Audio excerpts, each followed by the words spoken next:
Over the last couple of days, the community has been vehemently discussing and debating these proposed weapon balance changes coming to Battlefield 5 as part of the 5.2 update in December. Now, as I pretty much expected, these changes have caused some uproar in some areas, some happiness in others, and there's kind of plenty of people sitting in the middle waiting to see how these changes are really going to feel in gameplay. Changing something fundamental to the game experience like gunplay, like weapon balance, that is going to be something that evokes a reaction. And not at all unlike last year, when DICE proposed another weapon balance change just before Christmas, we are already seeing some fractures appear. But I don't think we've got the full story, so that's what I want to talk about today.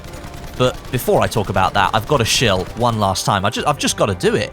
Born to Shill merch. It's the last day for you to grab a t-shirt or a sweatshirt design, so if you wanted to get it and you haven't bought one yet, now is the time to do it. I think you've got like 13 hours from the time that I'm making this video, so probably only about 8 or 9 by the time I upload it.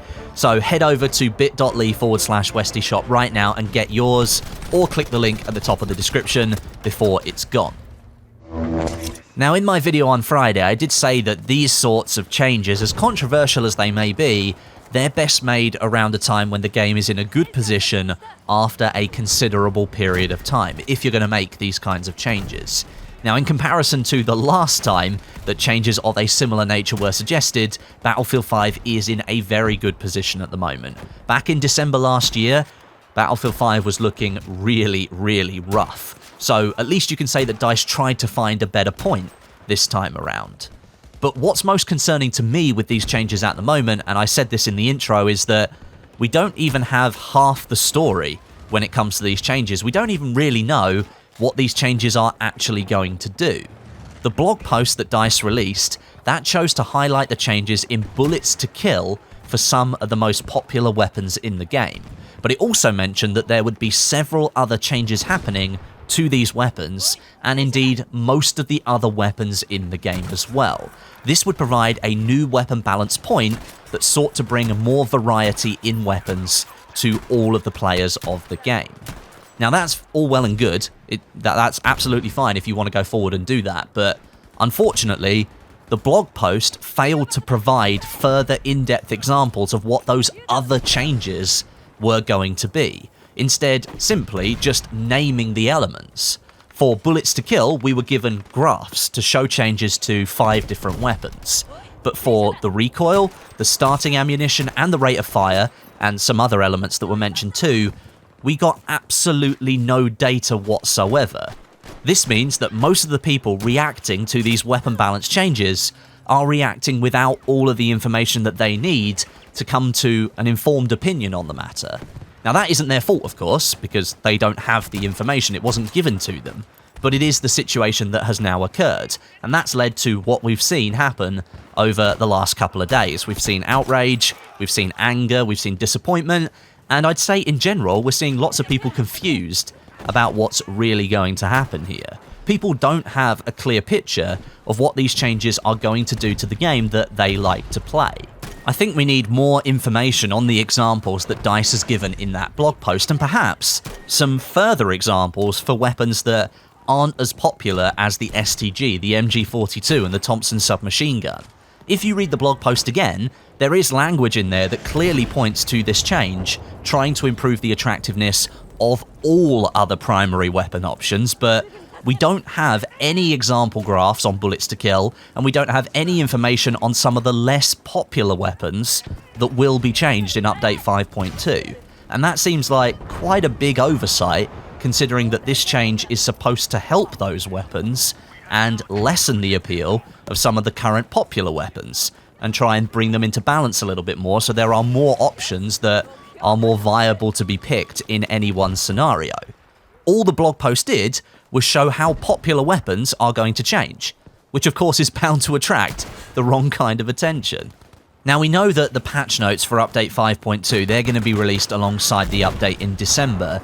They're going to give us a much clearer look at all of these weapon changes, which is obviously what we need, but I think right now, considering the reaction that's happened over the weekend, the best thing that DICE could do is to come out next week at some point with a more in-depth look at the changes to the example weapons that they mentioned in the blog post, giving us some extra information around recoil and starting ammunition and how they're going to change so that we know what the overall setup of that weapon is going to be like in Update 5.2, rather than just having information about bullets to kill. And maybe they could also add some examples of less popular weapons in the game right now and how they're going to change with Update 5.2. So maybe giving us a look at how other SMGs, other than the Thompson, are going to be rebalanced. That would be a good start, I think, considering the meme that's going around at the moment is that it's now going to take 10 bullets to kill your enemy at 20 meters with the Thompson.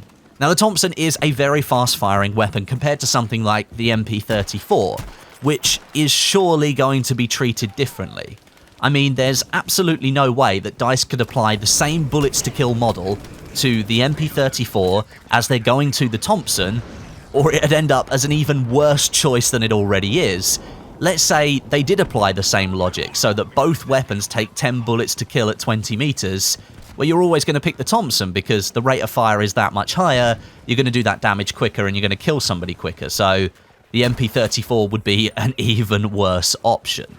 Some SMGs are surely going to get a damage model that slightly favours longer or medium range combat. Those are the slower firing SMGs that are already built for medium range combat. And so in my head, I'm seeing those SMGs get better at medium ranges. Otherwise, this rebalance is simply not going to work, and it's going to be one of the worst rebalances in the history of rebalancing. But even having to make these suggestions or these assumptions about what is going to happen, that is the issue that we have here. Because the blog post only ended up giving us a very small slice of this huge rebalance, it's left players without the information they need to have a proper opinion. With us being over 2 weeks away from when this patch is really supposed to end up in Battlefield 5, waiting for detailed patch notes to arrive, that's not going to be a good situation for DICE with the community reacting in the way that they have. Maybe coming out next week with a more detailed set of examples to properly showcase what this weapon rebalance is going to do, that would be a good step in informing players correctly. Whether it actually changes their mind is totally irrelevant. Making sure they have all the information to form an opinion, that would be the right step to take. But outside of all of this TTK weapon balance controversy, I actually think Update 5.2 could be a really, really good update to Battlefield 5, and I tried to allude to that in my video on Friday, but the video was just completely dominated by talking about weapon rebalance, so the controversy, again, even in that video and in the community, it's completely eclipsed the announcements of other things like community games and the Wake Island map, which is a shame because both of those elements of Update 5.2, they're really worth getting excited about. Community games is going to enable players to host their own rotations of game modes and maps, rather than relying on DICE's own official rotations, and they'll appear in the game so that other players can jump in and play as well. I'm expecting plenty of Operation Underground 24/7 Conquest servers to pop up, breakthrough on some of the best maps for the mode, and maybe even servers with more mixed settings, turning off certain weapons and gadgets to really switch up the gameplay. It's a feature that's going to provide players with lots of new ways to play Battlefield 5, and we're going to be breaking away from that official rule set that DICE has been running for the past year, breaking away from the shackles of Tides of War and absolutely having to play the game modes and maps that DICE wants us to play for the sake of unlocking a new cosmetic. Community games is going to give players more freedom to play Battlefield 5 the way they want to play it, which is something previous games in the franchise, games like Battlefield 3 and Battlefield 4, those games I think were better because of the community's creativity. Maybe we'll see some of that return with community games in Battlefield 5. And then there's Wake Island as well, a brand new map for Battlefield 5, a classic Battlefield map returning to the series for the first time in 8 years, I think. Having already played this map, I'm really excited to jump into it on Breakthrough and experience some of that linear chaos with 64 players pushing round the horseshoe-shaped island. It's the third Pacific map coming to Battlefield 5, bolstering the options we have when it comes to America versus Japan. And it's a map that veterans of the franchise are really going to warm to, I think.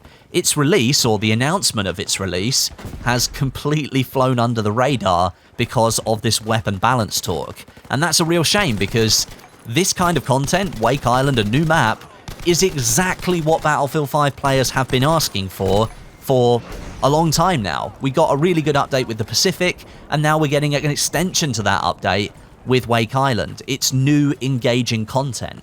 I think it's still going to be new, engaging content, but its release announcement has now been completely overshadowed.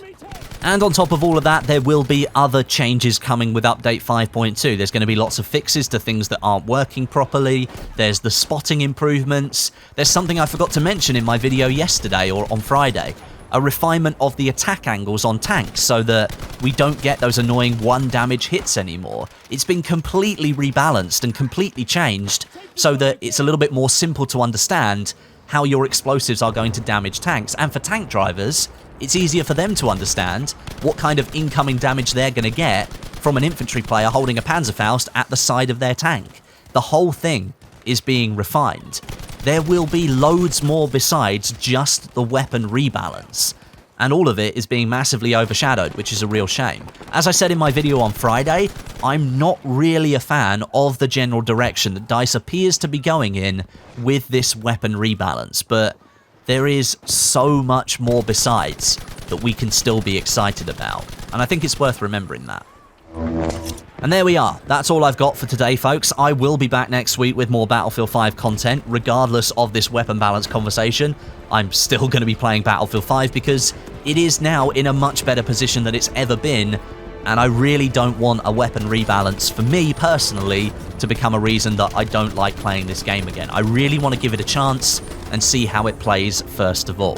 Make sure you check out the Born to Shill merch today before it's gone in t-shirt and sweatshirt mode. bit.ly/Westie shop.